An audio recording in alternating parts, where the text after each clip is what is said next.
Anatomia de Deus no Coração do Homem, por Thomas Watson. Estes dias são chamados nas Escrituras dias de aflição da alma. Levíticos 23:9.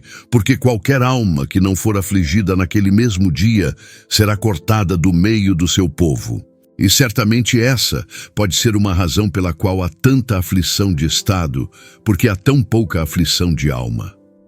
Nossa condição é baixa, mas nossos corações estão elevados em orgulho. Deus vê com que corações viemos agora. Qual é nossa fonte? Qual é nosso centro? Seu olho está sobre nós. Assim diz meu texto: todas as coisas estão nuas e abertas. Temos aqui um mapa do conhecimento de Deus, mas antes de extrair qualquer coisa, primeiro abrirei os termos. Primeiro as lâmpadas eram acesas antes que o incenso fosse queimado. Posso aludir? Primeiro o julgamento deve ser iluminado pela doutrina, antes que as afeições sejam incendiadas. Os ministros devem primeiro estar brilhando e então queimando lâmpadas. Todas as coisas estão nuas. É uma metáfora da retirada da pele de qualquer animal que então aparece nua. Assim, nossos corações são ditos nus. Eles estão abertos. Aos olhos de Deus, eles não têm cobertura. Não há véu sobre o coração de um pecador, mas o véu da descrença, e essa cobertura o torna nu. Isto não é tudo. O apóstolo vai mais alto. Eles estão nus e abertos. Isso faz alusão ao corte dos sacrifícios sob a lei, onde o sacerdote cortava o animal em pedaços, e assim as partes internas eram tornadas visíveis. Ou pode fazer alusão a uma anatomia, onde há uma dissecção e corte de cada parte, o mesentério, o fígado, as artérias. Tal tipo de anatomia Deus faz. Uma anatomia do coração. Ele corta e disseca os pensamentos e motivos do coração. Ele faz uma dissecção, como a faca que divide entre a carne e os ossos e a medula, os tendões e as veias. Todas as coisas estão abertas. Elas são cortadas para sua inspeção. A próxima palavra é todas as coisas. Não há nada que escape de seus olhos. E aqui, o conhecimento de Deus difere infinitamente do nosso. Não podemos ver no escuro, nem podemos ver muitas coisas ao mesmo tempo. Mas não é assim com Ele. Não há nada tão profundo. Mas Deus o trará acima da mesa, que trará à luz as coisas ocultas das trevas. Ele vê muitas coisas ao mesmo tempo, como se houvesse apenas uma coisa para ver: os olhos dele. Os olhos são atribuídos a Deus, não propriamente, mas metaforicamente. Os ídolos têm olhos, mas não veem. Deus não tem olhos, mas vê. O olho de Deus é colocado na Escritura para seu conhecimento. Todas as coisas estão nuas aos seus olhos, isto é, são óbvias ao seu conhecimento. Não podemos pecar, mas deve ser diante do nosso juiz. A última palavra é com quem temos que fazer. Isto é, a quem devemos prestar contas, a quem devemos ser responsáveis. As palavras assim abertas caem nessas partes. Primeiro, aqui está o juiz, isto é, Deus. Segundo, a questão de fato, todas as coisas. Terceiro, a evidência dada em todas as coisas estão nuas. Quarto, a clareza da evidência, nua e aberta. Quinto, as testemunhas, seus olhos. Sexto, as pessoas a serem julgadas para a vida ou para a morte. Nós, isto é, cada pessoa individual. Não há ninguém excluído deste julgamento geral, com quem temos que lidar.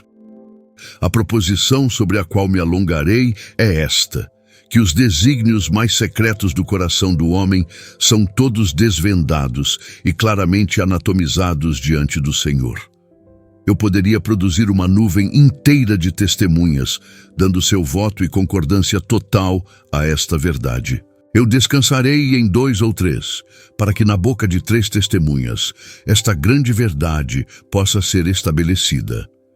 Ele conhece os segredos do coração. Salmo 42:21. No original, são as coisas ocultas do coração, aquelas que estão mais veladas e mascaradas da percepção humana. E Salmo 139:2, de longe conheces os meus pensamentos. Aqui estão duas palavras que definem a infinitude do conhecimento de Deus. Primeiro, você conhece meus pensamentos. Não há nada que possa ser tão secreto quanto um pensamento. Primeiro, por sua sutileza, segredo, é chamado de a imaginação do pensamento, Gênesis 6:5, ou, como a palavra pode indicar, o primeiro embrião e formação do pensamento, isto é, algo muito sutil e dificilmente discernível. Em segundo lugar, por sua celeridade e rapidez, nossos pensamentos são alados, como os querubins, eles viajarão instantaneamente pelo mundo. Eles são mais rápidos que as águias. Segundo o livro de Samuel 1:23. Mas aquele que cavalga sobre a nuvem veloz pode alcançá-los.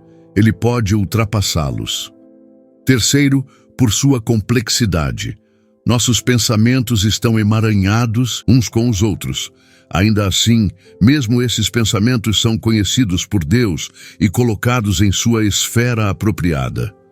O que Davi diz de seus membros pode ser dito de nossos pensamentos. Não estão todos escritos no teu livro?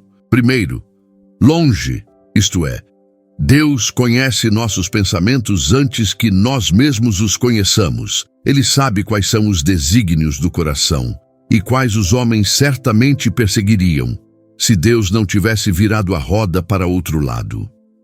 Deus sabia o que estava na mente de Herodes antes que o próprio Herodes soubesse, a saber que ele teria destruído o menino Jesus. Deus conhecia seus pensamentos de longe. Ele vê o sangue e o veneno que há no coração de um pecador, embora isso nunca venha a ter vazão. Ele olha para a intenção, embora ela nunca seja colocada em execução. Segundo, longe, isto é, Deus conhece nossos pensamentos quando os esquecemos. Eles estão longe de nós, mas estão presentes com Ele. Milhões de anos são apenas como um pequeno parênteses para Deus. Para que não pensemos que Deus esquece, Ele mantém um livro de registros, Apocalipse 20:12. Vi os mortos, grandes e pequenos, em pé diante do Senhor, e os livros foram abertos. E se os pecados no livro não forem quitados, haverá um pesado acerto de contas. Para cada crente, o livro da dívida dos pecados é riscado. As linhas pretas do pecado são riscadas nas linhas vermelhas do sangue de Cristo. Para exemplificar, em mais uma escritura, mesmo na escuridão não posso me esconder de você. Para você a noite brilha tão forte quanto o dia. A escuridão e a luz são ambas iguais para você. Salmo 139:12. As nuvens não são um dossel. A noite não é uma cortina para se esconder ou para se esconder de seu olho que tudo vê. Não podemos escrever nossos pecados em um caractere tão pequeno ou estranho, mas Deus pode lê-los. Ele tem uma chave para desvendá-los. Ele entende nossos corações sem nossa permissão. Ele está a par de toda a nossa traição. Não podemos subir tão alto, mas Ele nos vê. Não podemos cavar tão baixo, mas Ele percebe. Os homens de Babel estavam subindo muito alto. Eles fariam uma cidade e uma torre, cujo topo deveria atingir o céu. E de fato o fizeram, pois Deus os viu o tempo todo. E o que aconteceu com isso? Ele confundiu a língua deles. Gênesis 11:7-8. Acã cava fundo para esconder seus conselhos, dizendo: nenhum olho me verá. Ele toma a vestimenta babilônica e a esconde na terra, com a cunha de ouro. Mas Deus desmascara seu roubo. Josué 7:12. Se há alguém aqui que, quando deveria estar fazendo a obra de Deus, tem escondido furtivamente a vestimenta babilônica, enriquecendo-se, enfeitando seus próprios ninhos, que em vez de cravar pregos no templo de Deus para prendê-lo, tem cravado uma cunha de ouro em seus peitos. Deus vê. Deixe-me dizer a vocês, Deus tem uma janela que olha para seus corações. Deus é o grande superintendente. Viemos ao mundo como em um teatro. Cada homem representa a sua parte ou cena. Deus é tanto o espectador quanto o juiz. Você viu a doutrina provada.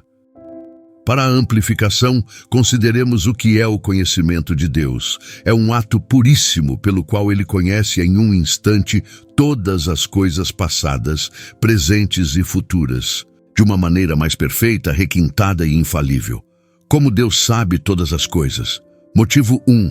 Da sua criação. Deus é o Pai das luzes, portanto, precisa ver. É seu próprio argumento. Aquele que fez o ouvido não ouvirá? Salmo 94:9. Aquele que faz um relógio conhece todos os pinos e rodas nele.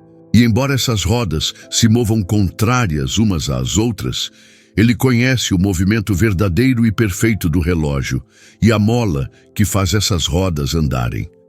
Aquele que formou o olho não verá? O homem pode ser comparado a um relógio espiritual. Afeições são as rodas. O coração é a mola. O movimento deste relógio é falso. O coração é enganoso. Mas Deus que fez este relógio conhece o verdadeiro movimento dele, por mais falso que seja, e as molas que fazem as rodas andarem. Deus nos conhece melhor do que nós mesmos. Ele é como as rodas de Ezequiel. Agostinho diz, Deus é todo olho. Motivo 2, de sua ubiquidade. Ele é onisciente porque é onipresente. Jeremias 23:24. Não encho eu o céu e a terra. Ele não está preso a nenhum lugar. Sua circunferência está em todo lugar. Deus tem um olho em cada conselho. Ele faz uma anatomia do coração. Ele vê quais são os desígnios dos homens e para onde eles estão indo. Se o ódio veste a libré da amizade, se a ambição vem mascarada com humildade, se a religião é feita um estribo para entrar na cela do avanço, Deus vê. E ainda que cavem no inferno, dali a minha mão os tirará. Amós 9:2. Deus pode destrancar o inferno.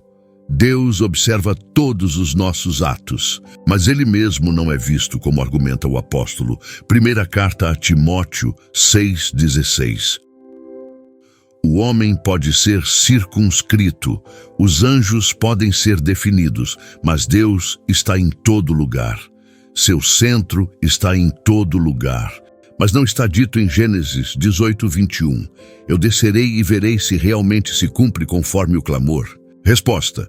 Não poderia ser que Deus fosse ignorante, porque há menção feita de um clamor. Isso é falado à maneira de um juiz, que primeiro examinará a causa antes de passar a sentença. Portanto, responder àquela escritura, eu descerei e verei, implica duas coisas. Primeiro, o exame minucioso que Deus usa quando está em uma obra de justiça. Deus não faz da espada o juiz. Ele primeiro pesa as coisas na balança. Ele sempre coloca o julgamento na linha, antes de traçar a linha do julgamento. Deus, quando está em uma obra de justiça, não tem pressa, mas segue o caminho do exame minucioso contra os ofensores. Eu descerei e verei. Ele não pune precipitadamente. Esta é uma boa dica para aqueles que têm poder em suas mãos. Eles devem trabalhar por linha e despencar, julgando a causa em vez da pessoa. Eles devem proceder em retidão. Caso contrário, o zelo aparente não é melhor do que fogo selvagem. Não é justiça, mas violência. Em segundo lugar, eu descerei e verei. Isso denota a paciência de Deus em esperar pelos pecadores. Ele ficou até que o clamor surgiu. Deus suporta uma grande quantidade de injúria em nossas mãos antes que a justiça desembainhe a espada. Ele transforma a misericórdia em paciência e transforma paciência em longanimidade. Se a paciência de Deus não fosse infinita, nós a teríamos esgotado, mas que nenhum pecador presuma. Embora Deus seja longânimo, ele não nos diz por quanto tempo. Quando o clamor surge, Deus desce. Se o orgulho, a luxúria, a opressão abundam, Deus ouvirá o clamor e apagará o fogo do pecado com uma chuva de sangue. Mas Sofonias 2:1 diz: Eu buscarei Jerusalém com velas, implicando que algo está escondido de sua vista. Não que Deus precise de velas para enxergar. Esta vela não é para ele enxergar, mas para nós. Portanto, esta busca implica duas coisas. Primeiro, a exatidão do conhecimento de Deus. Ele tem uma percepção tão profunda como geralmente os homens têm ao pesquisar. Deus ameaça pesquisar, porque Ele quer que pesquisemos. Lamentações 3:40. Provemos e examinemos os nossos caminhos. Voltemo-nos novamente em arrependimento ao Senhor. Os pesquisadores de Deus estão agora no exterior, seus julgamentos. Vamos descobrir nossos pecados, ou então nossos pecados nos descobrirão. Objetivo 1. Informação. E isso tem dois ramos. Que tipo de pessoas devemos ser? Deus tem uma janela que se abre para nossos corações. Ele faz um exame minucioso de nossas ações. Oh, que santidade, que sinceridade, que piedade exemplar nos convém, estando em tal presença. Se fôssemos comparecer diante de algum grande monarca, que preparativos solenes faríamos. Os olhos de um rei farão tanto, e não os olhos de Deus. O rei só pode ver o exterior. Pode haver uma traição interior para qualquer coisa que ele saiba.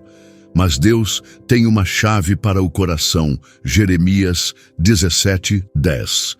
Eu, o Senhor, esquadrinho o coração. Isso não comandará a reverência? Nestes dias de humilhação solene, o olho de Deus está principalmente no coração. Deus olha mais para lá, onde menos olhamos. Alguns não têm coração algum. O pecado roubou seu coração. Outros têm um coração duplo, Salmo 12:2. Outros têm corações que não servem para nada.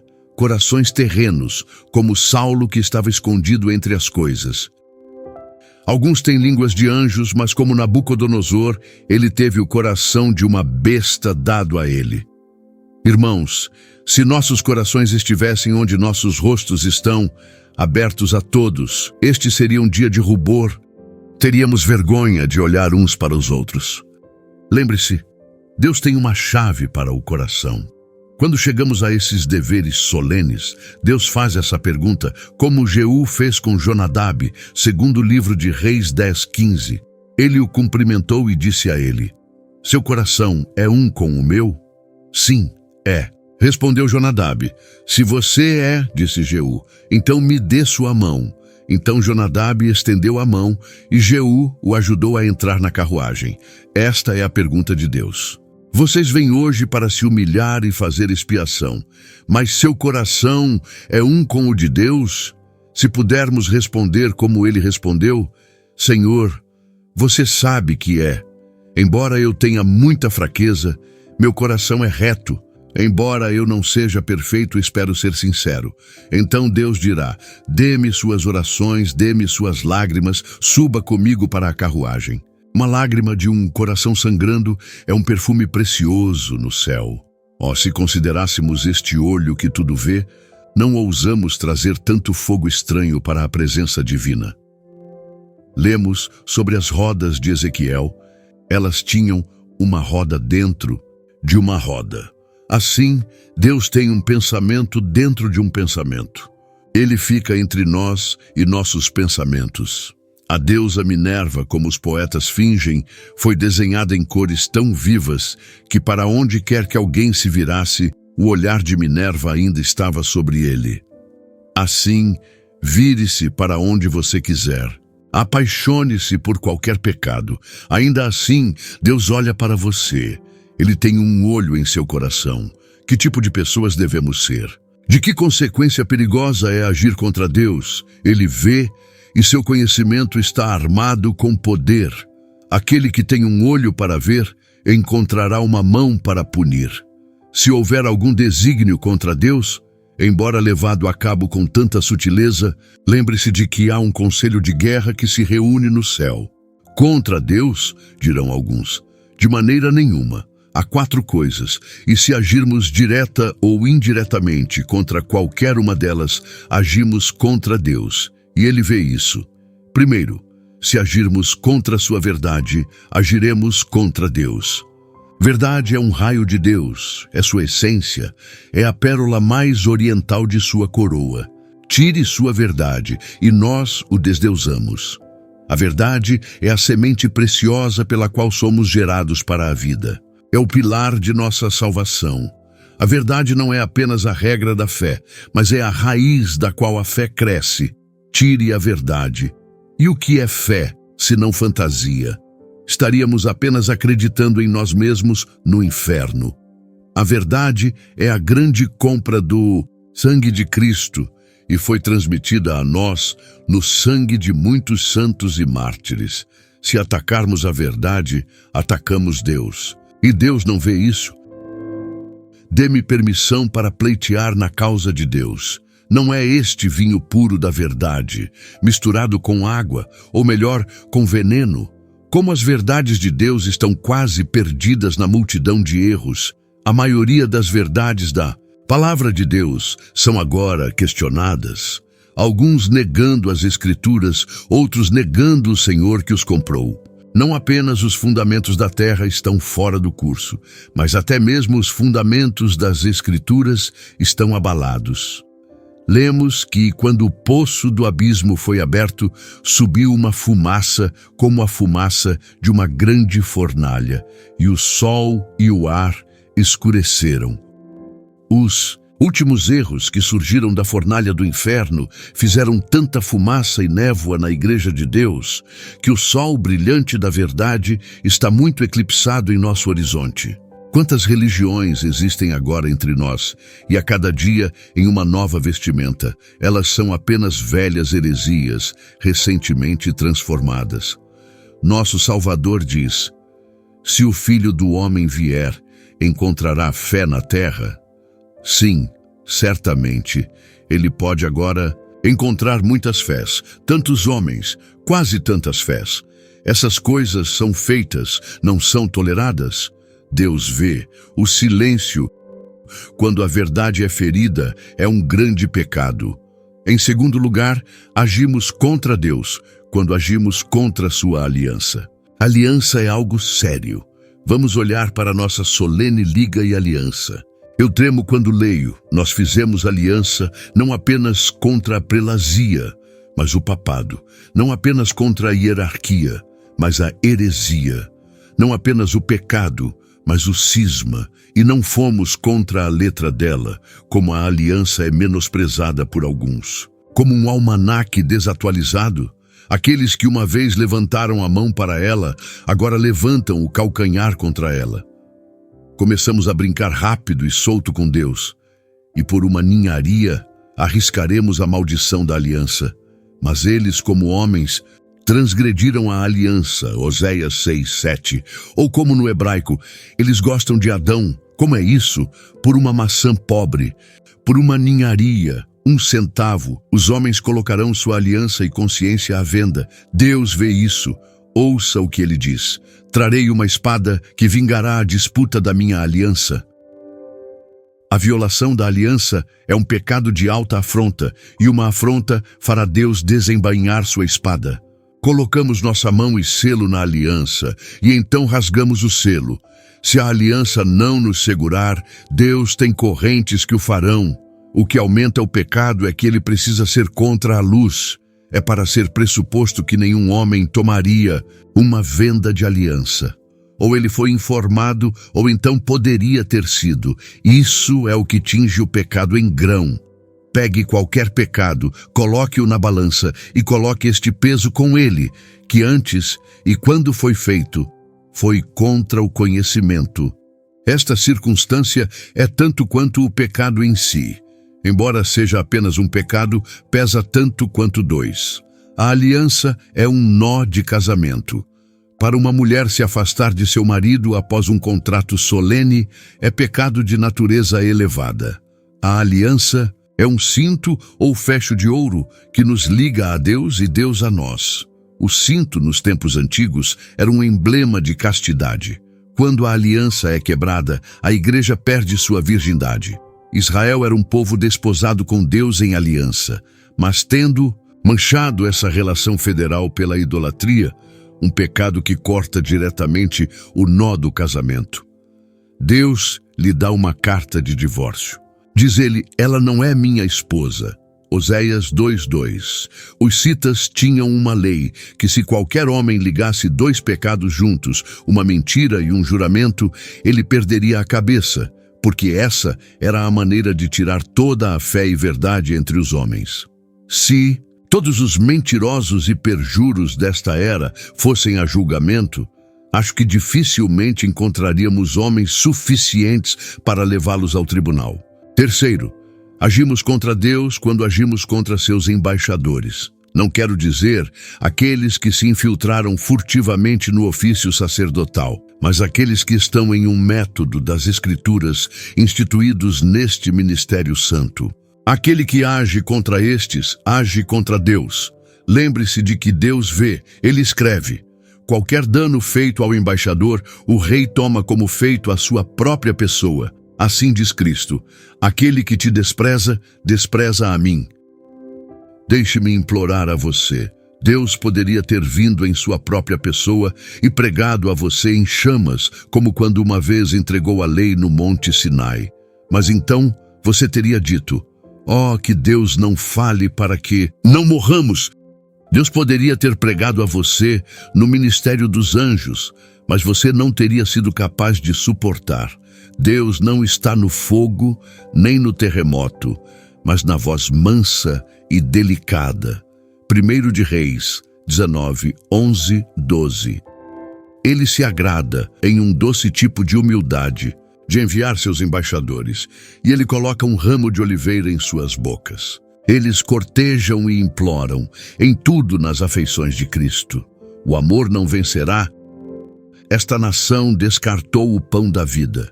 Quando Deus vê suas misericórdias caídas no chão, é justo que ele chame o inimigo para tirá-las. Oro de coração para que muitas ordenanças não machuquem tanto esta cidade como a fome fez em outros lugares da terra. E se uma vez dissermos o que é este maná, não seria de se admirar se começássemos a dizer quem é este Moisés? Que triste mudança há em nossos dias. Aqueles que antes teriam considerado nossos pés lindos, que estariam prontos para arrancar seus olhos por seu ministro, agora estão prontos para arrancar os olhos de seu ministro. E qual é a briga? Eu me tornei seu inimigo porque lhe disse a verdade. Se os ministros pregassem coisas suaves, tornassem o caminho para o céu mais fácil do que Cristo o fez, então eles seriam admirados. Você tem mais pessoas olhando para um cometa ou estrela cadente do que para o sol. Mas se eles vierem para colocar o machado da lei na raiz da consciência, se eles caírem cortando e cortando os pecados dos homens, a terra não é capaz de suportar suas palavras. Se o profeta for contar ao rei Asa sobre seu grande pecado em se juntar a um exército perverso, nisto você agiu tolamente. Se ele for aprisionar seu pecado, ele próprio será aprisionado. Asa ficou tão irado com Hanani por dizer isso que o jogou na prisão. Este foi o pecado de Jerusalém e arrancou lágrimas de Cristo. Ó Jerusalém, você que apedreja os profetas. Mateus 23. Aqueles que querem aniquilar o ministério tentam arrancar as estrelas das mãos de Cristo e descobrirão que é uma obra inviável. Acontecerá com eles como aconteceu com a águia que, indo buscar um pedaço de carne no altar, com uma brasa grudada em suas penas, queimou a si mesma e aos filhotes no ninho. Segundo o livro de Crônicas, 36:16, eles zombaram dos mensageiros de Deus e maltrataram os seus profetas, até que não houve mais remédio. Em quarto lugar, agimos contra Deus quando agimos contra aquela ordem e governo que ele estabeleceu em sua igreja. Deus é o Deus da ordem. Ele colocou tudo em sua esfera apropriada. A ordem e a harmonia do mundo consistem em graus, uma coisa ainda acima da outra. pois não pode haver música se todos os sons forem iguais. Na natureza, o Sol é o comandante-chefe entre os planetas. Assim, no corpo político, Deus colocou reis, nobres, juízes, ainda em uma descida, e isso faz a harmonia. E esses poderes são de Deus. Romanos 13:1. Os poderes que existem são de Deus. Magistratura é a cerca de uma nação, e aquele que rompe uma cerca, uma serpente, o morderá. Objetivo 2. Reprovação. Aqui está um impeachment justo contra dois tipos de pessoas. Primeiro, o libertino, e há dois tipos deles. Primeiro, o libertino profano, que fabrica um Deus feito de misericórdia, e, portanto, ele se engole no pecado. Ele está na espora para ir para o inferno, como se ele estivesse com medo de que o inferno estivesse cheio antes que ele pudesse chegar lá. Ele diz: Deus não verá. Em segundo lugar, o libertino religioso, que peca porque a graça abunda, ele diz: Deus não vê pecado em seu povo. Depois que estamos em Cristo, não podemos pecar. Portanto, o arrependimento está fora de moda.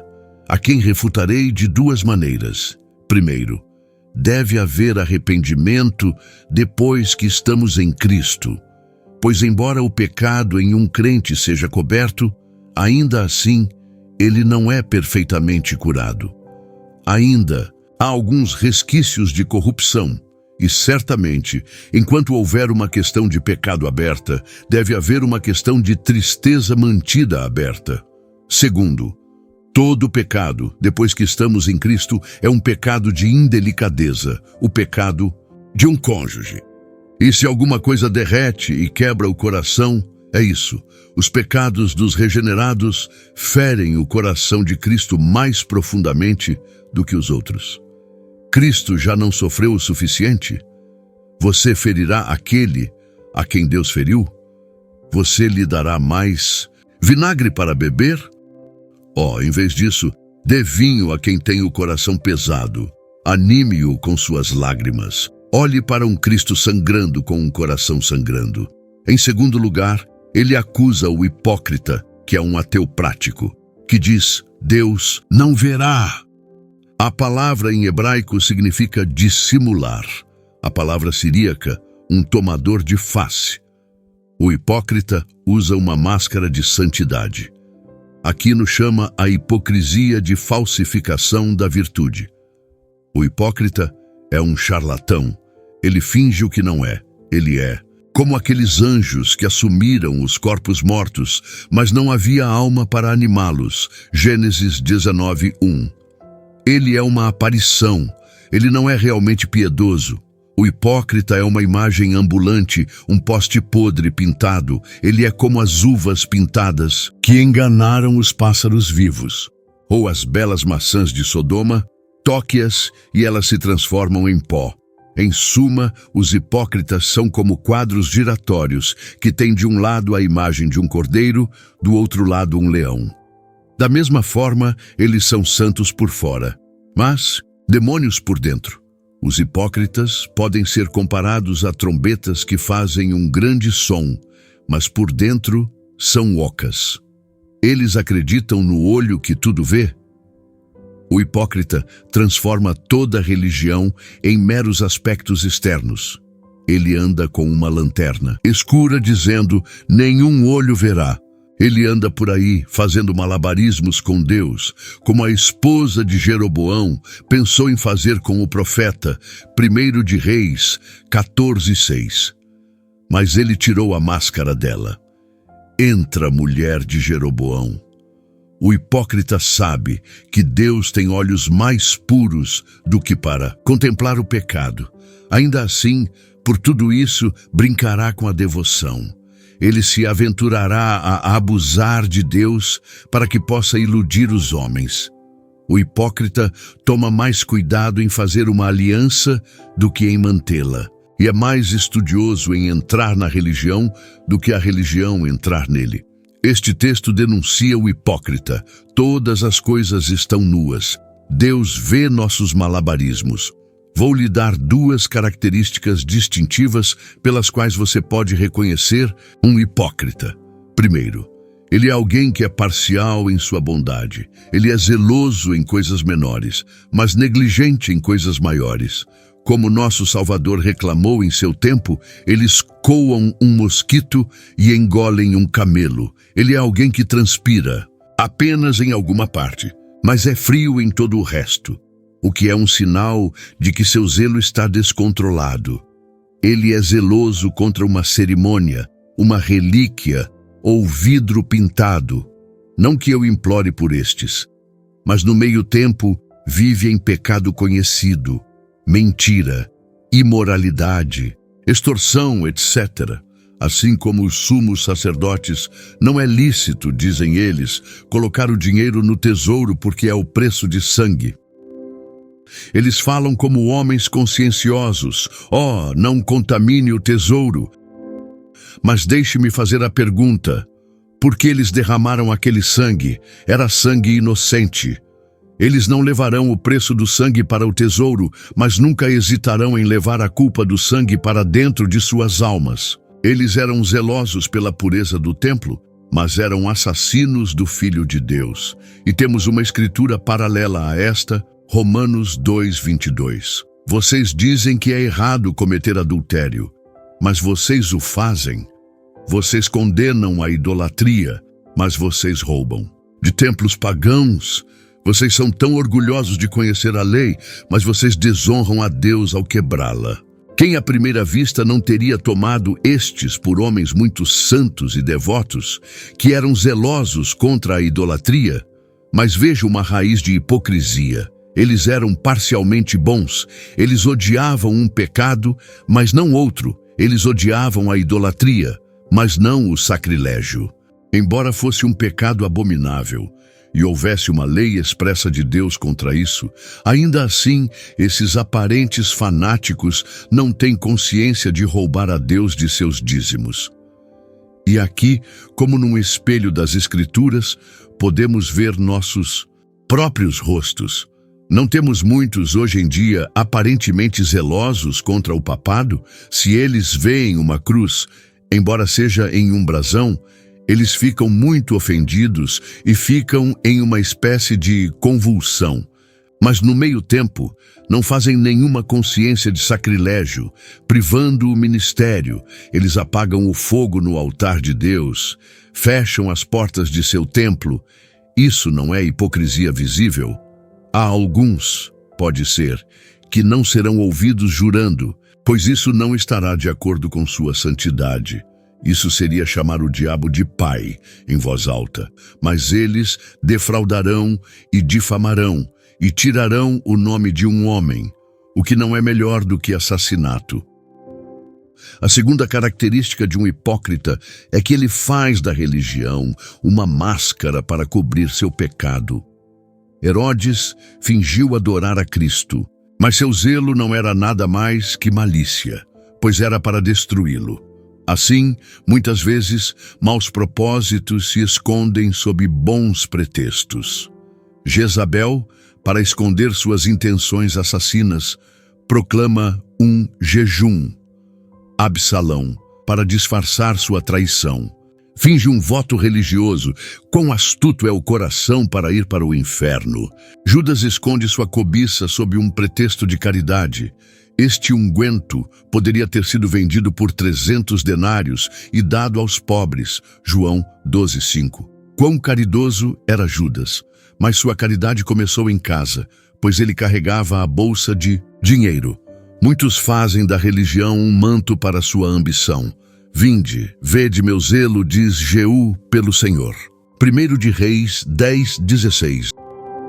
Não Jeú. Seu zelo era pelo reino.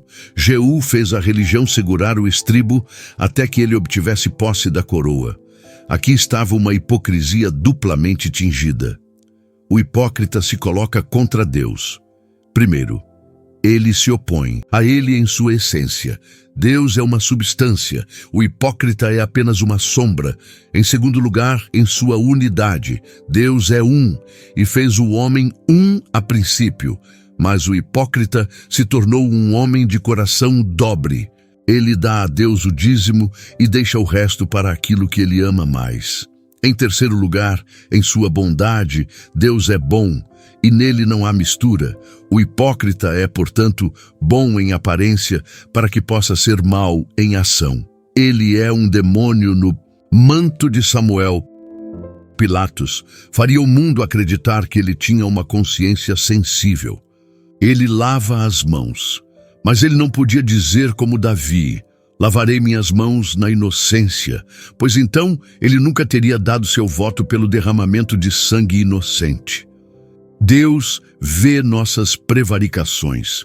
Quão odioso é o hipócrita! Nós mesmos não podemos suportar um trato traiçoeiro.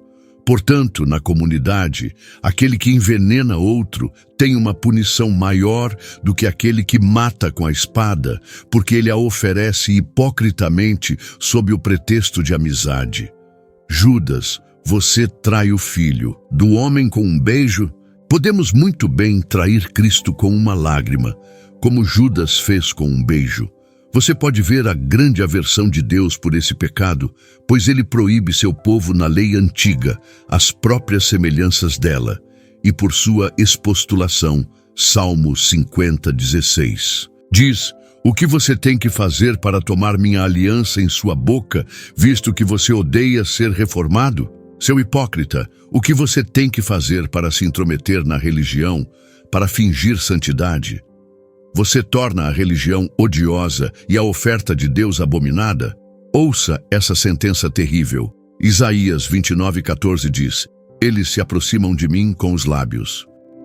Eles têm Deus em suas bocas, mas seu coração está longe de mim. Portanto, versículo 14: eu tirarei a sabedoria dos sábios. Eu destruirei seus procedimentos, confundirei seus conselhos. Eles são hipócritas. Em um capítulo, Cristo pronuncia 7 ais contra esse pecado de hipocrisia. Mateus 23 diz: ai de vocês hipócritas, ai, ai, ai, etc. Ser uma nação hipócrita e ser a geração da ira de Deus são feitos sinônimos nas Escrituras. Isaías 10:6. E quando o Espírito Santo quer aumentar e agravar os tormentos do inferno, ele os coloca sob essa noção: o lugar dos hipócritas, como se o inferno fosse tomado de propósito para o hipócrita se alojar. Objetivo 3. Uma palavra de exortação. Se os segredos de nossos corações forem revelados e desmascarados, andemos como se estivéssemos sob o olhar de Deus. Acho que dizer de Agar deveria ser o lema de um cristão: você, Deus, me vê. E a perspectiva de Davi deveria estar sempre em nossos olhos. Salmo 16:8 diz: eu sempre pus o Senhor diante de mim. Alguns colocam suas bolsas de dinheiro sempre diante deles. Outros colocam o medo dos homens sempre diante deles. Mas um cristão sábio colocará Deus, o julgamento e a eternidade sempre diante dele. Se de fato o olho de Deus estivesse em algum momento longe de nós, poderíamos tomar mais liberdade. Mas se todas as coisas estão nuas e abertas aos seus olhos, não podemos pecar senão diante do nosso juiz. Então reverencie este olho de Deus. Primeiro, o olho de Deus deve ser um freio para nos manter longe do pecado. Como devo fazer isso e pecar contra Deus? Sêneca dá a seu amigo Lucílio este conselho: o que quer que ele estivesse fazendo, ele deveria imaginar que alguns dos nobres romanos o estavam observando, e então ele não faria nada desonroso. O olho de Deus deve estar sempre em nossos olhos. Isso seria como um contraveneno contra o pecado. Nem é suficiente podar o pecado, ou seja, cortar os atos externos, mas devemos matar a raiz. Crucifique os pecados queridos. Não deixe seu coração ficar pensando no pecado. Novamente, deixe a onisciência de Deus impedi-lo de esconder o pecado. Quem esconderia um traidor? Agora, ele suga seu peito. Em breve, sugará seu sangue. Os homens pensam que pecar no escuro e carregar seus pecados, que nenhum olho os verá. Como aqueles que têm olhos ruins pensam que o céu está sempre nublado, enquanto a falha não está no céu, mas em seus olhos. Então, quando o príncipe do mundo cega os olhos dos homens, porque há escuridão dentro, eles pensam que está escuro lá fora também, e agora o céu está nublado, e eles imaginam que Deus não pode ver. Mas lembre-se, todas as coisas estão nuas e abertas a Deus. Não vai esconder o pecado. Confesse, confesse. A confissão faz isso com a alma, o que o cirurgião faz com o corpo. Ela abre uma veia espiritual e deixa sair o sangue ruim. A única maneira de fazer Deus não ver o pecado é vê-lo nós mesmos, mas não com os olhos secos. Aponte cada pecado com uma lágrima. O olho de Deus é um estímulo à virtude. Você é zeloso por Deus? Você se esgota na causa da religião? Deus vê isso. Você não perderá nada. No momento, você tem uma promessa, que é a letra de câmbio de Deus, e quando Deus vier para acertar suas contas, você será pago com mais. Quanto mais qualquer homem tiver desembolsado para Deus, maiores somas de glória ainda estarão por trás. O olho de Deus é uma pedra de amolar para o dever. Você cristão que está muito em privado, que separa horas para Deus, um sinal de que Ele o separou. O mundo não toma conhecimento. Mas lembre-se, o olho de Deus está sobre você. Suas orações são registradas, suas lágrimas são engarrafadas, e aquele que vê em segredo o recompensará abertamente. Como isso deve adicionar asas à oração e óleo à chama de nossa devoção. Tomemos cuidado para não afrouxar nosso ritmo na religião. Não deixemos que nossas lágrimas comecem a congelar. Se a preguiça não perde nossa coroa, ainda assim pode diminuir nossa coroa. Objetivo 4. Aqui está um peito de consolação para os santos de Deus. Nestes tempos tristes, no meio de todos aqueles tratamentos duros que eles encontram. Que o mundo franzir a testa, que os homens perseguirem e caluniarem. E pode ser, pensem, que prestam serviço a Deus. Aqui está a seiva na videira, um forte cordial para tomar. Todas as coisas estão nuas e abertas a Deus. Eles não fazem nada além do que nosso Pai vê. Eles fazem feridas e então despejam vinagre. Deus registra sua crueldade. Ele vê quais varas eles usam e quão forte eles batem. Aquele que tem um olho para ver, também tem uma mão para punir. Eu vi a aflição do meu povo, não apenas com um olho de providência, mas com um olho de piedade. Isto foi um grande conforto para Davi em sua aflição, e foi como um escudo de ouro na mão de sua fé. Meu gemido não está oculto de ti. É dito no Salmo 38:6.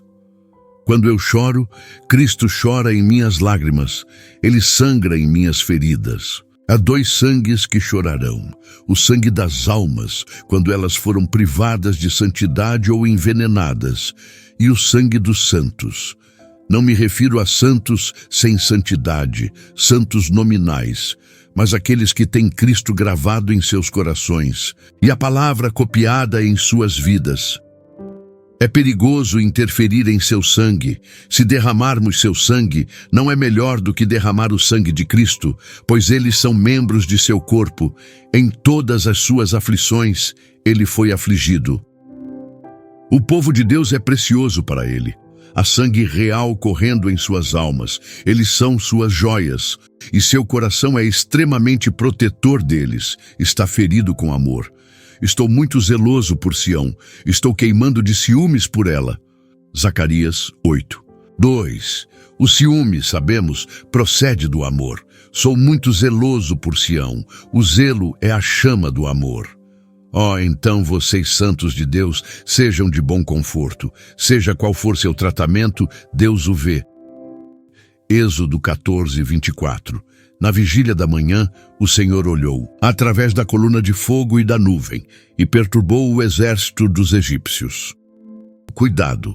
Deus, sendo tão infinito em sabedoria, Se as coisas se cruzarem na igreja ou no Estado, tome cuidado para não acusar Deus de tolice. Não o censure, mas admire-o. Todas as coisas estão nuas e abertas diante dele. Não há nada que se mova no mundo, mas Deus tem um desígnio nele para o bem de sua igreja.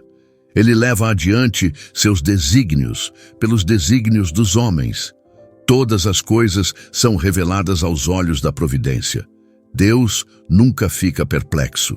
Ele sabe quando entregar e como entregar. Primeiro, Deus sabe quando entregar. Davi diz: meus tempos estão em suas mãos. Salmo 31:15. Se nossos tempos estivessem em nossas próprias mãos, teríamos libertação muito cedo. Se estivessem nas mãos de nossos inimigos, teríamos libertação muito tarde. Mas meus tempos estão nas mãos de Deus. E a mão de Deus é sempre a melhor. Tudo é belo em sua estação. Quando a misericórdia estiver madura, nós a teremos. É verdade, estamos agora entre o martelo e a bigorna. Podemos temer que veremos a morte da religião antes do nascimento da reforma. Mas não jogue fora sua âncora. Deus vê quando a misericórdia estará na estação. Quando seu povo está baixo o suficiente e o inimigo alto o suficiente, então geralmente aparece a estrela da manhã da igreja. Deixe Deus sozinho para seu tempo.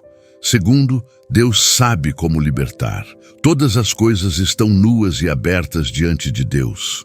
Deus, às vezes, liberta daquela maneira que pensamos que Ele destruirá. Pode parecer estranho quando Ele libertaria Israel. Ele incitou os corações dos egípcios a odiá-los. Poderia ser uma maneira provável? Por este meio, a libertação foi introduzida. Então agora, os corações de muitos são incitados a odiar o povo de Deus, a odiar a aliança. Mas Deus pode fazer uso de seu poder e raiva, como uma vez fez da malícia do sumo sacerdote e da traição de Judas, para nossa maior vantagem. Não havia maneira de Jonas ser salvo, a não ser engolido. Ele navega em segurança para pousar na barriga da baleia. Deus traz seu povo muitas vezes à costa sobre os pedaços quebrados do navio. Deus pode fazer os inimigos fazerem sua obra. Às vezes, ele joga seu próprio jogo pelas mãos deles. Bem, então podemos clamar com o apóstolo: ó profundidade das riquezas, tanto da sabedoria como do conhecimento de Deus. Deus não nos tornará privados de seu conselho. Seu caminho é nas profundezas. Se não conseguimos ver uma razão para seus procedimentos, censuremos nossa própria superficialidade, não sua profundidade. É uma palavra de conselho. Ela nos mostra onde recorrer em todas as nossas dificuldades e dúvidas. Vá a Deus. Todas as coisas estão nuas para o seu olho que tudo vê. Ele é o oráculo da sabedoria. Se alguém tem falta de sabedoria, peça-a a Deus. Tiago 1:5. Estamos aqui no escuro. Ore como Davi. Senhor, acenda minha candeia. Derrame alguns raios de conhecimento divino em minha alma. Implore a Deus que, assim como as coisas estão nuas e abertas diante de seus olhos, elas também possam estar nuas em nossos olhos, para que possamos ver a pecaminosidade do pecado e a beleza da santidade. Os tempos são maus. Oremos a Deus para que Ele seja nosso piloto para nos guiar. Que Ele nos ensine a andar zelosamente em direção a nós mesmos, piedosamente em direção a Ele, prudentemente em direção aos outros. Que Ele nos dê as graças de nossa relação que enfeitam nossa profissão. Que assim, nos guiando por seus conselhos, possamos finalmente ser recebidos na glória. Amém.